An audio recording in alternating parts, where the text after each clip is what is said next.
प्यारे दोस्तों नमस्ते।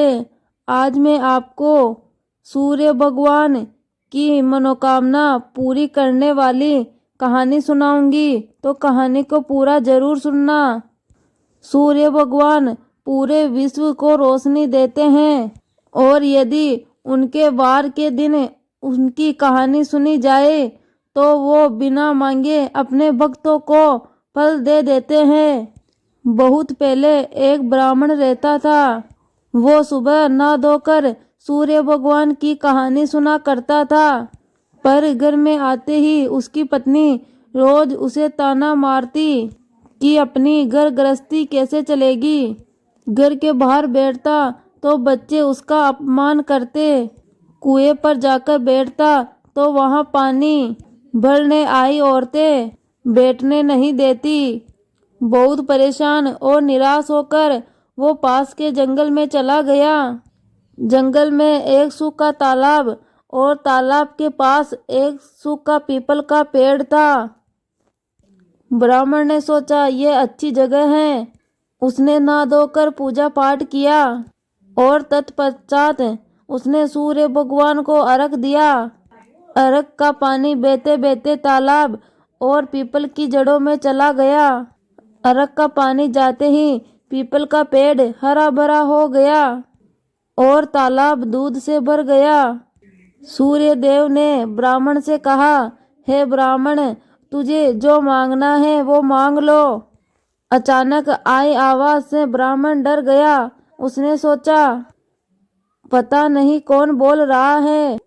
उसके दिन बाद से जब भी ब्राह्मण सूर्य देव को अर्घ देता वही आवाज आती। ब्राह्मण रोज डर जाता। वो समझ नहीं पा रहा था कि घने जंगल में किसकी आवाज आ रही है और यहाँ कोई दिखाई भी नहीं देता है। डर के कारण उसकी भूख बहुत कम होने लगी और वो कमजोर होने लगा। एक दिन ब्राह्मणी ने कहा, हे पति देव, तुम रोज उदास और कमजोर होते जा रहे हो। पहले तो ब्राह्मण चुप रहा, लेकिन पत्नी के बार बार पूछने पर उसने अपनी दुख भरी कहानी अपनी पत्नी को सुना दी। वो बोला, तू मुझे घर में बैठने नहीं देती, इसलिए मैं जंगल में जाकर पूजा करता हूँ, पर वहाँ पीपल के पेड़ से आवाज आती है, जो तेरी इच्छा है वो मांग ले। जंगल की आवाज मुझे परेशान करती है। यह सुनकर ब्राह्मणी खुशी से उछल पड़ी। वो बोली, अरे वो तो सूर्य देवता होंगे। अब की बार आवाज आए तो तुम उनसे कुछ मांग लेना। ब्राह्मण सीधा साधा था। उसने पूछा, मैं क्या मांगू? ब्राह्मणी ने ब्राह्मण को समझाया, तुम उनसे कहना मेरे घर में अन्न और धन की कमी ना हो। मेरी झोपड़ी 9 मंजिला बन जाए। घर में दास दासियां हाथी घोड़े सब कुछ हो। बेटे बेटी पोते पोतियों और जमाइयों से घर भर जाए। मैं और आप जवान हो जाए और हमेशा स्वस्थ रहें। अगले दिन ब्राह्मण ने जंगल में जाकर पूजा की। तब सूर्य भगवान ने मांगने को कहा तो ब्राह्मण ने अपनी ब्राह्मणी की बातें दोहराई। भगवान ने सोचा, देखने में तो सीधा साधा लगता है, पर बड़ी बड़ी चीजें मांग ली। भगवान ने जवाब दिया, तुम्हारी मनोकामना पूरी होगी। जब ब्राह्मण घर लौटा तो झोपड़ी की जगह महल खड़ा था और बूढ़ी ब्राह्मणी की जगह सजी धजी सुंदर ब्राह्मणी गेट पर खड़ी थी। ब्राह्मण को जाते देखकर ब्राह्मणी ने अपने पति को बुलाकर कहा, ब्राह्मण देवता, यह हमारा ही घर है, आप अंदर आ जाइए। ब्राह्मण ने पूछा, इतने धन का क्या करोगी?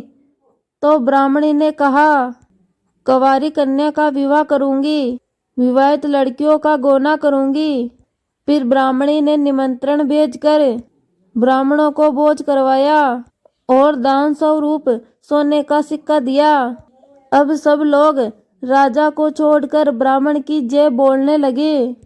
राजा को इस बात का पता चला तो राजा ने ब्राह्मण को बुलावा भेजा और ब्राह्मण से पूछा, तुम्हारे पास इतना धन कहाँ से आया कि सभी गांव वाले तेरे प्रशंसक हो गए?